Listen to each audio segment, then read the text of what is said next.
네, 첫 번째 소식 순위 확인하겠습니다.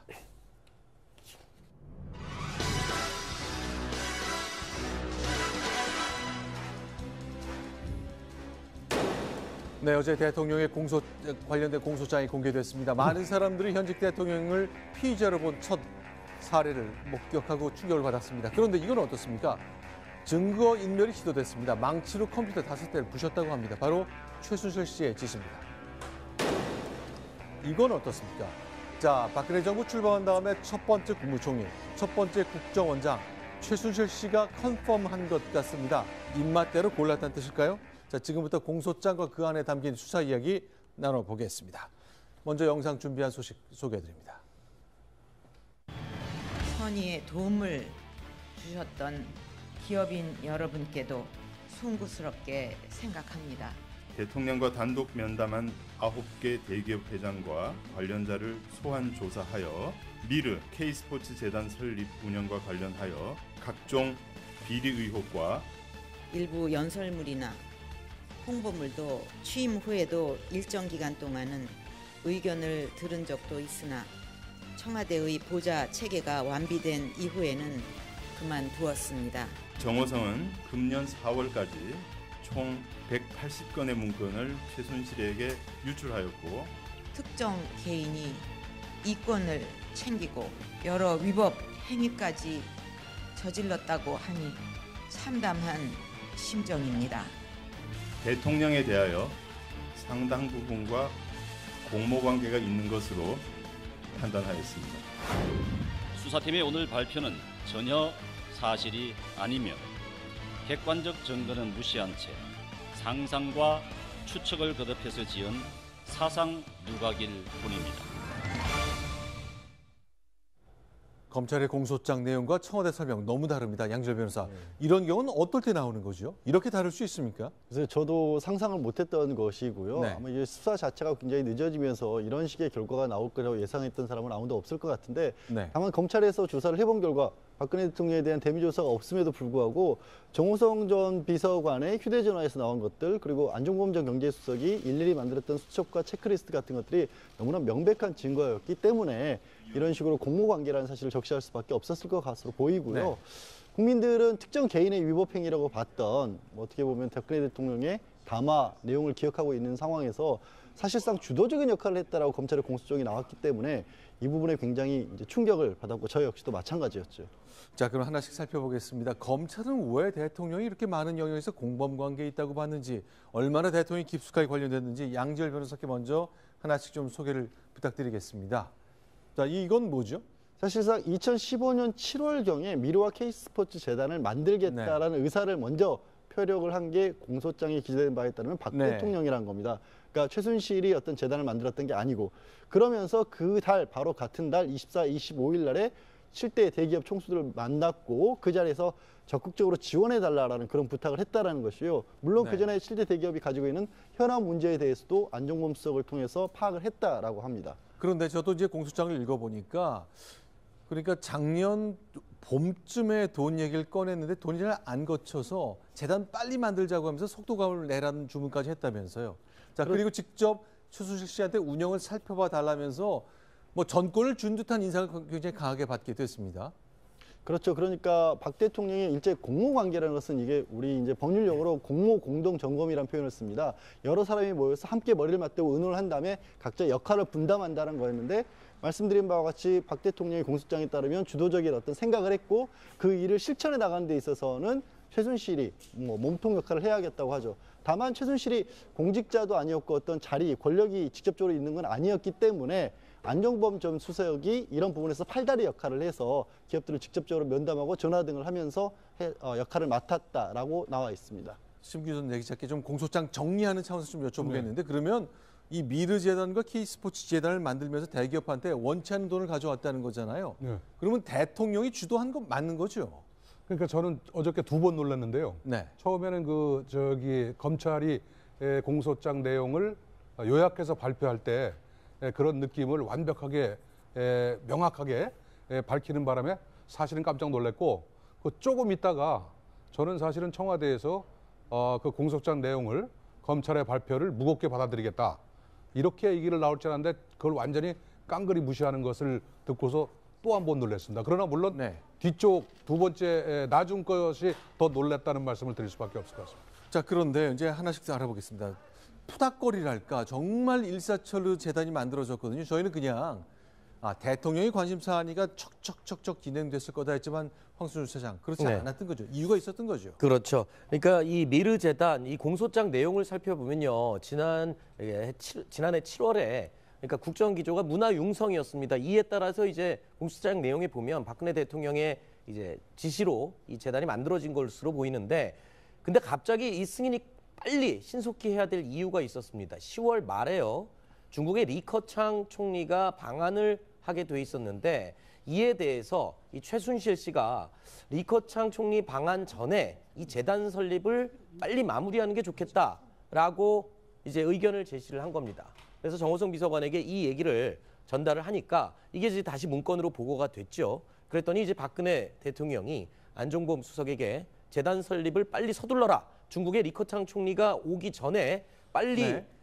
서둘러서 재단을 만들어놔야 그래서 이제 한중 문화 협력 또 내지는 이 교류를 빨리 할 수 있지 않겠냐. 그렇게 해서 한류 융성을 하는데 좀 도움이 되지 않겠냐라는 생각에 저렇게 종용을 한 게 아니냐.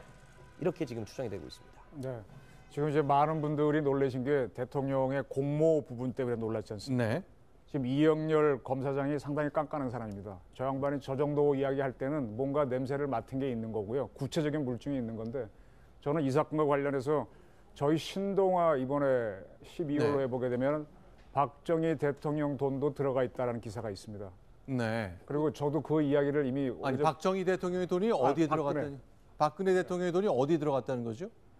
그건 한번 기사를 읽어보시면 네. 좋겠고 여러 가지 양설이 있는데요. 네. 지금 저 재단을 만들면 재단 관련해서 움직이는 여러 기관들이 생길 수 있겠죠. 그쪽에 최순실 씨가 투자를 해갖고 네. 이제 재단을 통해서 어떤 뭐 하청을 받거나 일을 할 수 있겠죠. 그래서 네. 그런 거에 박 대통령이 자기도 모르는 사이에 최순실 씨가 아마 박 대통령 돈을 넣었다는 얘기가 있습니다. 있었기 때문에 아마 저는 네. 공모했다고 집어넣지 않았나고 보는데 이 부분에 대해서는 상당히 지금 많은 정보하는 사람들이 보고 있거든요. 네. 그래서 그것 때문에 아마 대통령께서는 수사를 안 받겠다라고 하신 것 같고 검찰은 거꾸로 공모라는 걸 넣었다고 저는 보고 있습니다. 자, 그러면요. 리커창 총리가 작년 10월 30일을 방문했습니다. 그런데 대통령이 이제 시한을 정해놓은 거죠. 그렇죠. 10월 31일 날 리커창이 오니까 4일 전인 10월 27일 날 현판식 해라. 네. 그러니까 공무원들이 서둘렀던 거죠. 그렇죠. 그러니까 지금 미르 재단에 네. 이제 설립을 해라. 지시가 떨어진 게 7월이고 그 이후에 뭐 최순실 씨가 임원이나 재단 사람들을 다 좌지우지하면서 이제 준비를 하고 있었습니다. 그런데 갑자기 리커창 총리 오기 전에 빨리 서둘러라 하니까 네. 법인 설립 허가 신청서를 10월 26일 날 제출을 합니다. 네. 근데 단 하루 만에 다음 날 법인 설립 허가증이 발급이 되게 됩니다. 그런데 27일 바로 이날이 현판식 하기로 예정이 됐던 날이니까 뭐 서둘렀던 거군요. 그렇죠. 그리고 또 지금 그 이후에 1월 달에 설립된 K스포츠도 똑같은데요. K스포츠도 1월 12일 날 신청서를 제출했는데 그 바로 다음 날인 1월 13일에 법인 허가 승인서가 곧장 떨어집니다. 이게 모두 일사천리에 진행되는 이 이유, 법인 설립하는데 이렇게 하루 만에 되는 거는 찾아볼 수가 없는 예죠. 사실은 저 문제를 가지고요. 대통령이 직접 개입하지 않고 어떻게 하루 만에 이렇게 빨리 되느냐라고 물었을 때 정부에서 아무런 답을 못했었습니다. 이제 그 비밀이 풀린 거죠. 저희가 지금 공개될 영상은요. 9월 말에 있었던 올 국회 국정감사장입니다. 문화체육부 장관을 상대로 야당 의원이 질문 공세를 퍼붓습니다. 어떻게 그날 하루 만에 이렇게 빨리 진행되느냐? 답을 못하고 있습니다. 듣겠습니다.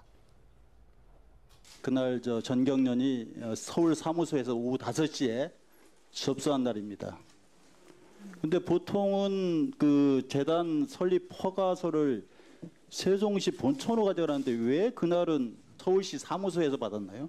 직원이 서울에 출장을 올 기회에 서류를 전달받았다고. 담당 주무관은 그날 출장 중이었기 때문에 서울에서 받았다. 자, 그러면 희한한데 주무관이 전혀 기억을 못해요. 탑승 시각이 12시 34분입니다. 오전에 회의 안 했어요. 이해가 안 가는 거 아니겠습니까? 자, 지금 장관 답을 못하고 있습니다. 자, 이런 일이 있었으니까 공소장을 통해 새로운 것을 하나 알 수 있었습니다. 그러나 하나 더 있습니다. 박근혜 대통령이 최순실 씨 민원까지 해결해 줬군요.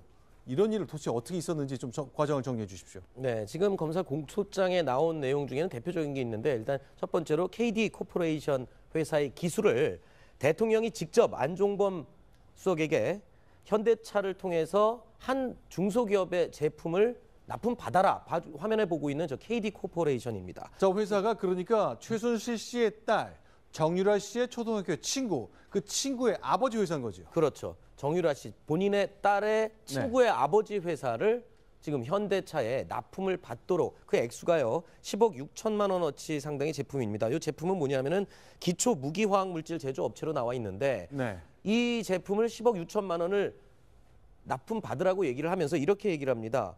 이 뭐 좋은 회사인데 이 부당하게 해외 기업으로부터 좀 부당한 대우를 받고 있으니 좀 챙겨줘라라고 하면서 지금 지시를 했다고 하는데 나중에 공소장에 밝혀진 내용을 보면 최순실 씨의 딸의 친구의 아버지 회사로 알려져 있고 이렇게 10억 6천만 원어치를 납품하게 해준 대가로 최순실 씨가 이 딸의 친구 아버지로부터 1,000만 원 이상의 샤넬백, 명품 백을 받고 현금 4천만 원을 두 번에 나눠서 전달받은 것으로 그렇게 알려지고 있습니다. 그런데 궁금한 게 있습니다. 박근혜 대통령이요.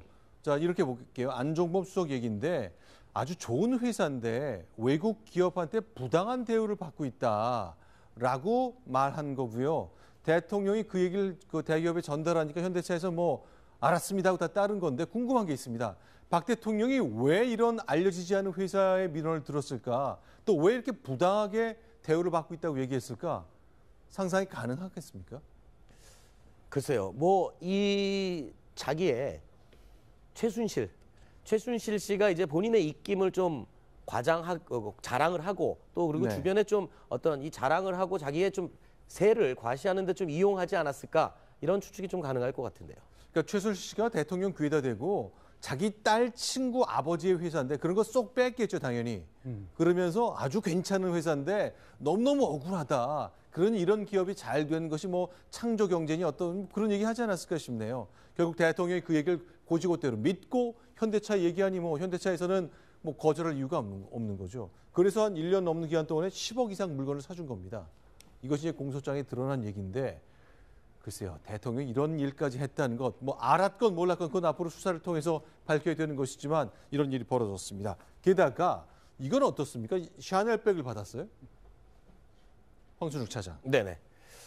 그러니까 일단 저 친구 정유라 씨의 친구 아버지도 뭔가 대가를 주기를 원했겠죠. 그리고 이 최순실 씨가 이 고맙다는 뜻으로 전달된 1,000만 원 이상의 샤넬백, 현금 4천만 원. 그런데 본인은 저렇게 명품 백을 들고 다니고 그리고 명품으로 치장하고 다니면서 지금까지 알려진 바로는 대통령에게는 이름 없는 시장에서 산 가방, 옷, 뭐 이런 것들을 입히었다고 알려지고 있지 않습니까? 그러니까 본인이 이런 이권을 챙기고 대통령에게는 그대로 이 사실대로 얘기하지를 않고 이런 이권을 챙기는데 이용하지 않았나 이렇게 생각되겠습니다. 저는 이 현금이나 채널백까지 다 때는 5천만 원가량의 금품이 간 부분인데요. 사실 엄밀하게 따지면 부정청탁이 있고 그 부정청탁을 이루어주는 대가로 그 돈이 건너갔다고 볼 수도 있는 사안이거든요. 물론 과연 이거를 대통령이 직무와 관련됐다고 볼지가 참 모호하긴 합니다. 이게 대통령이 어느 기업 민원 해결해주는 일을 하는 사람은 아니잖아요. 그렇게 따지면 직무 관련성이 없다고 볼 수도 있지만 대통령이 가진 그 넓은 자리, 권한 그리고 거기 안종범 수석이 현대자동차 회장을 데리고 있는 자리에서 같이 만난 자리에서 저 얘기를 안수석이 설명을 하는 동안 박 대통령 옆에 앉아 있었다는 거 아니에요. 그럼 현대차 입장에서는 굉장한 압력으로 느낄 수밖에 없었기 때문에 저런 것도 어떻게 보면 제3자 뇌물죄를 구성할 수도 있다. 그래서 그 액수 자체는 한 10억 6천만 원이면 사실 기업의 운영치고는 큰 액수가 아닐지도 모르지만 굳이 그랬기 때문에 공소장에 저 사실을 포함을 시켰고 어찌 보면 검찰이 우리가 뇌물에 관해서도 충분히 들여다보고 있다, 성립 가능성을 보고 있다라는 신호가 아닐까 하는 생각도 해봅니다. 그런데요. 대통령한테 그런 거 부탁해놓고 자기는 친구, 그러니까 학부형으로 알고 있었던 사이래잖아요. 1,000만 원짜리 백 받고 현찰로 2천만 원으로 2번 받고 이런 일들이 대통령 주변에 벌어졌던 거죠. 그러니까 대통령을 도대체 뭘로 생각하는지를 모르겠어요. 최순실 씨 입장에서 보면 대통령은 거의 자판기 아니었는가. 네. 민원을 집어넣으면 그것이 해결돼서 나오는 민원 자판기 네. 이 정도에 불과하지 않았는가 생각이 들어가지고 사실은 많은 사람들이 어떤 그 분노나 이런 걸 느낄 때 네. 어떤 엄청나게 큰 사건에 대해서 네. 큰 행위에 대해서도 분노를 느끼지만 사실은 저는 이 문제에 대해서도 네. 굉장히 국민들이 실망하고 동시에 화를 내는 것이 바로 이런 문제들이 더 크지 않겠는가 하는 생각도 해봤습니다.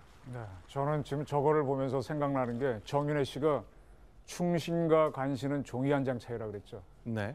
아직 그 말이 굉장히 의미심장한데 아마 그 대통령 당선되고 난 다음에 정윤회 씨하고 그다음에 최순실 씨라고 서울 파워 게임을 벌려서 누가 네. 박 대통령에 접근하느냐 문제를 놓고 해서 아마 정윤회 씨가 떨어진 걸로 보는데요. 자, 저기서 가만히 지금 사건을 쭉 보시면은 최순실 씨가 우리 그 박 대통령을 위해서 그 여러 가지 뭐 주사 처방을 할 수 있도록 가장 어떻게 보면 사람이 원하는 거를 다 하도록 채워줬지 않습니까? 네. 그러면 사람의 마음을 잡고 나서 자기가 원하는 걸 툭 집어넣어 갖고 자기도 이득을 보는 건데 네. 이게 전형적인 간신의 모델입니다. 네. 제가 혹시 기회가 되면은 전혀 다른 사람으로 아마 저 남재준 씨를 한번 소개하고 싶은데요. 딱 룰대로 해갖고 벗어나면 안 한다고 버티고 따져야 되는데 네. 임금하고도 싸울 수 있는 이런 배짱들이 있는 충신이 돼야 되는데 그게 아니고 원하는 걸 다 맞춰주고 옛날에 그렇게 해서 이렇게 국정이 농단되는 왕정의 사례가 굉장히 많죠. 네. 지금 그걸 보여주고 있는 겁니다. 그런데 저는 이런 생각이 들었습니다. 이제 안종범 수석한테 전했던 말인데요. 굉장히 괜찮은 회사인데 부당한 대우를 받고 있다고 얘기한 거 저희가 방금 전에 소개해드렸잖아요. 그럼 대통령이 저 얘기를 들을 수는 있지 않습니까? 그러면 대기업 현대차한테 납품하라고 그 얘기하기 전에 경제수석실한테 이거 진짠가? 내가 이런 얘기 들었는데 이런 회사의 KD 코퍼레이션이야. 진짜로 억울한 일 있었는지 한번 알아봐 주세요. 라고 얘기해야 되는 거 아닙니까? 제가 볼 때는 그 알아보려는 순간 만약에 알아보려고 했다라는 것이 대통령한테 알려지면 아니. 그러니까 제 얘기는 대통령이 최순실 씨한테 그 얘기를 들은 다음에 네. 경제수석한테 확인 후에 대기업한테 얘기해야 되는 거 아니냐 이거죠. 그렇다면 뭐 그 얘기는 좀 틀리겠지만 네. 제가 볼 때는 대통령이 최순실 씨의 부탁에 대해서 네. 지금까지 한두 번도 의심을 가져본 적이 없는 정황이 많지 않습니까? 왜 유독 이 문제에만 관해서만 의심을 가져야 되는지 그것도 제가 볼 때는 맞지 않은 것 같고요. 네. 제가 볼 때는 뭐 나중에 보니까 뭐 현대에서는 그냥 뭐 허겁지겁 그냥 당일로 계약을 했다는 거 아닙니까? 원래는 한 2, 3년 동안 테스트를 네. 거쳐서 저기 제품을 테스트한 다음에 옳은지 여부에 대해서 네. 또는 받아야 될지 말아야 될지를 검증한 다음에 계약을 맺는 것이 일반적인 관행인데도 불구하고 그냥 말 한마디로 그냥 계약을 체결했다는 것이죠. 그러니까 너무 이제 배신에 대한 기억이 안 좋은 거 있다는 이유로 몇몇 소수는 아주 철석까지 믿은 후에 한 번도 그 사람의 얘기를 검증하지 않은 채 대기업 총수들이나 최고 경영자들한테 얘기를 했다는 거거든요. 그러나 우리 국민들이 볼 때는요, 이것 또 하나 있습니다. 어느 특정 뭐 광고 회사의 팜플렛까지 보여주면서 이 회사한테 광고 일감 줘야 된다고 얘기하는데 사실은 이게 다 요새 지금 시행되고 있는 김영란법 위반이거든요. 그러나 그 대통령 본인도 그동안 김영란법 관련해서 부정하게 청탁하는 문화를 없애기 위한 얘기를 여러 번 국민들한테 강조한 바가 있습니다. 그 얘기도 들어보겠습니다. 그리고 전현직 관료들의 유착고리를 끊는 것이 중요한데 지금 정부가 제출한 일명 김영란법으로 불리는 부정청탁 금지 법안이 국회에 제출되어 있습니다. 국회에 조속한 통과를 부탁드립니다. 저런 것들이 굉장히 뼈아픈 말이 되어서 돌아올 수밖에 없는 거죠. 국민들 앞에 저런 것 부정청탁을 줄이기 위한 사회문화 개혁 운동을 국회에서 법을 만들어 해달라고 했던 박근혜 대통령. 자신은 이것이 부정청탁이라고 몰랐을 수 있을까요? 많은 것들이 굉장히 헷갈리고 있습니다. 모르셨으니까 저렇게 했겠죠. 지금 이 몇 년 전에 왜 십상시란 말이 나왔었죠. 한나라한테 네. 예를 들어갖고 중국 역사나 우리 역사를 쭉 보게 되면 환관들이 굉장히 파워가 셌습니다. 환관들은 환관 자체가 쉽게 만들어지지 않으니까 한번 네. 만들어진 환관은 죽을 때까지 해가지고 부도 많이 모으고 왕 옆에서 항상 왕명이 출납을 하면서 권세를 쓰는데 중신들은요. 조선의 중신들은 보게 되면 1년에 벼슬이 3번씩 바뀌어요. 그러니까 이분들은 임시직이고 저분들이 그저 늘 고정직이다 보니까 파워가 세갖고 왕권을 농단하고 하는데 우리 박 대통령께서는 무려 18년간 비슷한 멤버를 썼지 않습니까? 그 사람들만 믿고 그다음에 어떤 시험이라든지 어떤 경쟁을 통해서 길러온 중신들의 말은 별로 안 들으신 거예요. 네. 그런 사람 중에 비교적 말을 잘 들어준 게 안종범 수석이 되는 거죠. 그런 사람만 총회하고 진급시키니까 이렇게 된 거거든요. 저거는 박근혜 대통령의 아버님인 박정희 대통령을 좀 부끄럽게 하는 사건입니다. 우리가 지금 현대에도 환관의 난이 있다는 걸 분명히 알아야 되고요. 환관들은 국정에 개입하지 못하도록 차단을 해야 됩니다. 실제로 최순실 씨 이제 독일에서 들어온 이후에 뭐 죽을 죄를 지었다고 얘기는 했습니다. 영상 저희가 준비했는데 바로 보여드리겠습니다. 저렇게 죽을 죄를 지겠다고 얘기했습니다만 그러나 최순실 씨는 증거 인멸을 위해서 다양한 노력을 많이 했었습니다. 자, 황순욱 차장 어떤 일이 있었죠?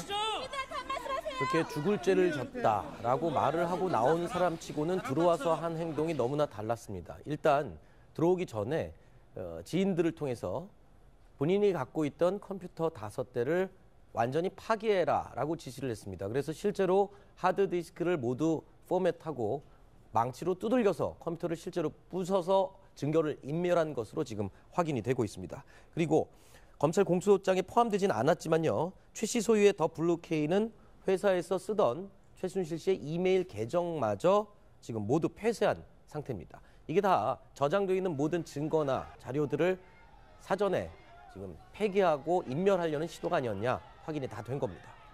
네, 이제 대체로 이제 공소장 내용이 많이 공개되어 있기 때문에 이제 이만큼 좀 줄여야 되겠는데 하지만 새롭게 드러난 사실을 보면은 대통령이 과연 국정을 어떻게 했느냐라는 의문을 갖게 됩니다. 문건과 관련된 건데요. 자, 황순욱 차장. 네. 대통령이 하는 인사, 1급 기밀 도대체 최순실 씨한테 얼마나 건네줬던 겁니까? 지금 뭐 180여 건 가운데 47건 같은 경우에는 굉장히 중요한 국가에서 일반에게 절대 공개가 돼서는 안 되는 자료들입니다. 이 중에는요. 2013년도 초에 총리 그리고 장차관 인사 예정자 그 사람들에 대한 경력과 인선 배경 뭐 이런 내용이 상세하게 적힌 인사 자료가 모두 최순실 씨에게 이제 전달이 된 겁니다. 실제로 공소장 내용에 보면요. 최 선생에게 의견을 들어보라라는 문구와 함께 정호성 비서관에게 지시가 된 거고요. 네, 남재준 국정원장의 얼굴. 네, 그러니까 첫 국정원장인 남재준 원장 인사 내용도 최순실 씨한테 넘어갔다 그 얘기잖아요. 그렇죠. 그러니까 남재준 국정원장 그리고 심재윤 금융위원장, 김동연 국무총리 실장 내정자 뭐 굉장히 요직 절대 이 인사에 대해서는 단 3사람만 알 수밖에 없는 이런 중요한 국가 기밀 문서인데 최순실 씨가 이미 발표되기 전에 미리 받아봤고 다음 날 요 인사 내정 내용 그대로 인사는 발표가 됐습니다. 자, 그러니까 대통령 박근혜 정부가 출범한 지 일주일도 채 되지 않은 날 2013년 3월 1일 날 그러니까 국가정보원장, 금융위원장 그리고 국무총리 실장 등 핵심 인사가 정해졌습니다. 그리고 다음 날 윤창중 대변인이 낭독하는데요. 이 내용이 바로 전날 그 이전에 최순실 씨 손에 들어갔다는 겁니다. 대변인의 발표 듣겠습니다. 국정원장 남재준 전 육군참모총장, 금융위원장 신재윤 기재부 1차관, 국무총리실장 김동연 기재부 2차관. 네. 저기서 제가 제일 뭐 다른 분은 잘 모르겠고 남재준 씨 건이 상당히 좀 생각나는 게 있어 말씀드리는데 제가 아는 한은 그 대통령 선거 직전에 우리 박근혜 후보가 그 의무병 복무 기간을 1년 6개월로 줄이겠다고 폭탄 선언을 합니다. 그래서 남재준 캠프하고 대판 싸움이 벌어지거든요. 그래서 두 사람이 아예 안 만나고 저 사람은 입각도 못하는 걸로 알고 있었고 그래서 그때 예상을 깨고 국가안보실장에 김장수 씨 뭐 이렇게 가고 하면서 남재준 씨는 안 되는 걸로 다도 알고 있었어요. 근데 저분이 갑자기 된 이유가 지금도 잘 안 풀리는 미스테리인데 2월 12일 날인가요? 대통령직 인수위가 돌아갈 때 북한이 3차 핵실험을 했습니다. 그래서 이제 썼다라는 설이 있는데 어쨌든 저 양반은 이제 계속 충돌이 있어서 빼는 사람인데 어떤 필요에 의해서 일시적으로 고용을 한 거가 되는 거죠. 그러니까 뭔가 하면은 국가 안보를 하는 데 있어서는 가장 전문가를 쓰는 게 아니라 검증된 사람을 뭐 그렇게 쓰는 게 아니라 요때 필요해서 임시로 썼다는 게 지금 발견되는 거거든요. 그래서 지금 모르겠습니다. 저는 지금 뭐 진짜로 저희 신동아에서는 우리 후배 기자가 최순실씨가 개입해서 국정원장을 임명했다 이런 보도를 하긴 했는데 저는 반신반의하고 있는데 이게 만약 맞다면은 이건 진짜 환간의 날입니다. 이거는 진짜 뭐라 그럴까요? 이거는 저기 조금 외람된 얘기지만은 삼국사기예요. 네. 선덕 여왕조를 보게 되면요, 우리 선덕 여왕이 우리 박 대통령 했을 때 제2의 선덕이다 이런 얘기 많았죠. 쭉 몇 년 쭉 나가다 끝에 가서 특이하게 논 그래가지고 김부식이 평을 해놓습니다. 네. 아주 심한 얘기가 있는데 이러고도 나라가 망하지 않은 게 다행이었다 표현까지 있거든요. 그래서 네. 저는 선덕 여왕을 박 대통령이 비유할 때 이거 좋은 비유 아닌데 그랬는데 지금 이런 상황이 벌어지고 있습니다. 그래서 이런 거는 앞으로 환관이 날뛰지 않도록 정말 우리 바로 잡아야 됩니다. 근데 그러면 최순실 씨한테 그런 능력이 있습니까? 국가정보원장 그리고 금융위원장 같은 사람의 전문성, 그분의 공직자로서의 그 일의 역량과 같은 걸 판단할 능력이 있었을까? 도대체 그게 무엇을 보고 박근혜 대통령이 미리 인사안을 보여주고 의견을 듣고 그랬다고 봐야 되는 겁니까? 상상할 수 있는 겁니까? 저기요. 그런 질문이 지금 엄청나게 처음부터 나왔지 않습니까? 네. 저는 뭐 그 질문을 누구도 명백하게 대답할 사람은 뭐 박근혜 대통령밖에 없다고 보고, 네. 그럼에도 불구하고 하여간 뭐 모든 상식을 총동원해서 얘기하자면 네. 대통령의 판단이 잘못됐는데도 불구하고 네. 잘못됐음에도 불구하고 본인은 옳다고 생각하는 데서 모든 비극이 생겼다. 네. 라고 볼 수밖에 없는 거 아니겠습니까? 그리고 모든 판단 기준이 저희들의 어떤 상식과 이런 것을 뛰어넘은 그런 저변에는 뭐 여러 번 얘기가 나왔습니다마는 잘못된 관계를 마치 정상적인 관계로 오인하는 네. 현실 상황을 판단을 그르친 데서 오는 모든 비극이었다. 네. 이렇게 정리할 수밖에 없을 것 같습니다. 알겠습니다. 자, 그동안 있었던 공소장 얘기 좀 정리하겠고요. 그러나 이제 이 얘기가 여기서 그치는 것이 아닙니다. 우리가 많이 알고는 많은 운동선수들이 이 최순실의 존재 때문에 많은 고통을 겪었습니다. 그 얘기 지금부터 나눠보겠습니다. 수리